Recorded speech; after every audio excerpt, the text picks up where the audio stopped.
ვინ დაეხმარა ქართულ ოცნებას, რადგან მართლ პარტიას არ აქვს საკმარისი ხმები იმისათვის, რომ იუსტიციის უმაღლეს საბჭოში ორი არამოსამართლე წევრი დანიშნოს. სხვათა შორის უნდა აღინიშნოს ასევე ისიც, რომ კენჭისყრა საკმაოდ მოულოდნელად ჩაინიშნა და გაჩნდა ეჭვები და ვარაუდები იმასთან დაკავშირებით, რომ ქართულ ოცნებას დაეხმარა დამოუკიდებელი დეპუტატი დილარ ხაბულიანი. რა თქმა უნდა, ჩვენ ამ ეჭვების გასაფანდად პირველ რიგში დეპუტატს დავუკავშირდით, თუმცა დილარ ხაბულიანი ამ ეჭვებს და ბრალდებებს უარყოფს. რაც შეეხება ქართული ოცნების შეფასებას, მართლ პარტიაში ამბობენ, რომ რა თქმა უნდა იყო მოლაპარაკებები კოლეგებთან, ოპოზიციონერ კოლეგებთან, დამოუკიდებელ დეპუტატებთან, თუმცა მამუკა მდინარაძე არ ასახელებს იმ ადამიანის სახელს და გვარს, რომელიც ქართულ ოცნებას დაეხმარა. მე მაყურებელს კიდევ ერთხელ ვეტყვი, რომ იუსტიციის უმაღლეს საბჭოში დაინიშნა გოგა კიკილაშვილი, რომელიც საკონსტიტუციო სასამართლოს მოსამართლის ხვიჩა კიკილაშვილის შვილია. ხვიჩა კიკილაშვილი კი იმ მოსამართლეთა რიგებშია,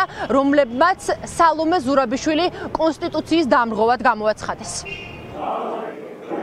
რამდენიმე ადამიანთან მქონდა ჩვენ იუსტიციის უმაღლეს საბჭოსთან დაკავშირებით საუბარი იმასთან დაკავშირებით, რომ ისინი მორალურადაც კი ვალდებულები იყვნენ ხმა მიეცათ კანდიდატებისთვის ზოგადად რომელს მიცემდნენ ხმას არ გვაინტერესებდა. იმიტომ რომ თუ 4-ვეს მიცემდნენ დაუშვათ ხმას, ეს იმას ნიშნავდა, რომ გარანტია გვექნებოდა, რომ ვიღაცას ავირჩევთ. თუ ეჭვი ამასთან დაკავშირებით გქონდეს ვინმე ხმა, ბუნებრივია ამას არ დავასახელებ, არ ჩავაგდებ თქვენს ყბაში და თქვენი ბუნიგის ხმებს არ გავხდი იმ ადამიანს, ვიზეც მე მაქვს ეჭვი, რომ მან მიცე ხმა. სიბინძურია რაღაცის სანაცვლოდ რომ დააბრალოთ ვინმე. მორალურად გაანადგურეთ ადამიანები, წინა შემთხვევაში მისხარი დაუჭირა ევრორეკომენდაციის შესრულებას და დღეს მეკითხებით, რა საჭირო იყო ფარულობა და დარწმუნება მათიო კულისებს მიღმავდა. ეს საჭირო იყო რომ დედა არ უტიროთ, არ გაანადგუროთ პირდაპირ უკაცრავად ამ გამოთქვისთვის მორალურად, როდესაც წარმოდგენილები იყვნენ ეს ადამიანები და მათ შორის კიკილაშვილი. მაშინ ჩვენ წინასწარ გვეწოდინებოდა, რომ სალომე ზურაბიშვილი დაარღვევდა კონსტიტუციას და დემონსტრაციულად იტყოდა, რომ დიახ ვარღვე კონსტიტუციასო და საქართველოს არ იმსახურებდა თან კანდიდატ სტატუსსო. იუსტიციის უმაღლესი საბჭოს მოსამართლეების არჩევას თქვენ დაუჭირეთ ხარი? მე როგორ დაუჭირდი ხარს, რაგი არ ვიცოდით მე წამოვედი. გავრცელებული ინფორმაციით თქვენი ბარათი დატოვეთ სხდომათა დარბაზში და ქართულმა ოცნებამ ისარგებლა ამ ბარათით.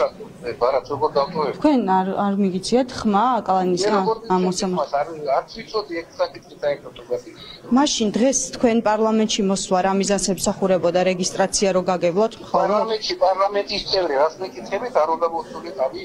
საკვარგარეთ ვიყავი, ჩამოვედი და მოვედი პარლამენტში. ბარათი არ დაგიტოვებიათ არავისთვის? რას ნიშნავს ბარათი? აი ესეთი ინფორმაცია გავრცელდა, რომ ბარათი დაუტოვეთ და ვინმემ გამოიყენა თქვენი ბარათი. ვიღაცა დაამცირებდა, ვის ვიცით, თქვენაც იმან გაამცირა. თქვენი ინფორმაციით აქ იყო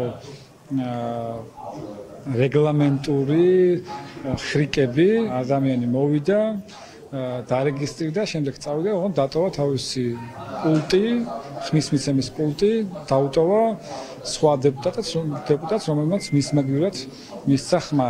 ჩვენი აზრით ასე მოხდა. ასევე მოიყვანეს ბატონი სერგეენკო, რომელიც სექტემბერში არ გაათავისუფლეს იმისთვის, რომ მსგავს საკითხებისში გამოიყენონ და ხმა მიაცემინონ. უნდა აღინიშნოს ისიც, რომ იუსტიციის უმაღლეს საბჭოში არამოსამართლე წევრების დანიშნვის პროცესი გაჭიანურებული იყო, თუმცა ნახეთ, რომ დღეს მოულოდნელად ჩაინიშნა და იუსტიციის უმაღლეს საბჭოში არამოსამართლე წევრად აირჩიეს გოგა კიკილაშვილი, რომელიც როგორც გითხარით, საკონსტიტუციო სასამართლოს პლენუმის ერთ-ერთი მოსამართლის ხვიჩა კიკილაშვილის შვილია. რა თქმა უნდა, გაჩნდა ეჭვები და კითხვის ნიშნები და ეს კითხვის ნიშნები აქვს მათ შორის ყოფილ მოსამართლეებს, არასამთავრობო ორგანიზაციის წარმომადგენლებს, რომლებიც პირდაპირ ამბობენ, რომ ეს არის გარიგება ქართულ ოცნებასა და საკონსტიტუციო სასამართლოს მოსამართლეს შორის.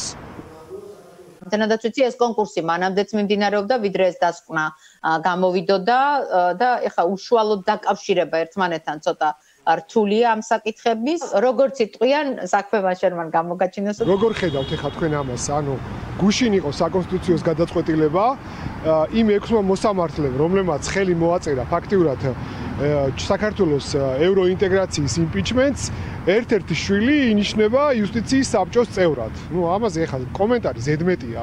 იმასთან დაკავშირებით თუ რა გარიგებას ქონდა, სავარაუდო გარიგებას ქონდა ადგილი ამ 6 მოსამართლესთან. ალბათ ზოგის შვილებს დანიშნავენ იუსტიციის საბჭოს წევრებად, ზოგის ოჯახის წევრებს რაღაც ბიზნესებს დაულაგებენ, ზოგს რაღაც ტრანზაქციებს განუხორციელებენ ალბათ ოფშორებში ჩინჩალაძის მეშვეობით, რისთვისაც დასანქცირებული იქნა ის ამერიკის შეერთებული შტატების სახელმწიფო დეპარტამენტის მიერ. ეს გადაწყვეტილება დღეს, რომელიც მიიღო საქართველოს პარლამენტმა, შეიძლება ჩავთვალოთ, რომ არის ერთგვარი დემონსტრაციული, იმიტომ რომ მათ აი ამ ასე ვთქვათ დღევანდელი არჩევით თქვეს, რომ ისინი მხარს უჭერენ აი ამ ტიპის ასე ვთქვათ კლანურ მმართველობას, რომელიც მთლიან სასამართლო სისტემაშია და გარდა ამისა, ეს არის ერთგვარად ნეპოტიზმის შემთხვევაც, იმიტომ რომ აშკარაა, რომ ის ადამიანი კარიერას იკეთებს სასამართლო სისტემაში მამის დახმარებით. მე მაყურებელს ვეტყვი, რომ იუსტიციის უმაღლეს საბჭოში არამოსამართლე წევრების ვაკანტური ადგილი, 5-ვე ვაკანტური ადგილი უკვე შევსებულია და შეიძლება თამამად ითქვას, რომ ქართულმა ოცნებამ სწორედ ის ადამიანები დანიშნა ამ თანამდებობებზე, რომლებიც მათ მიერ იყვნენ მხარდაჭერილი.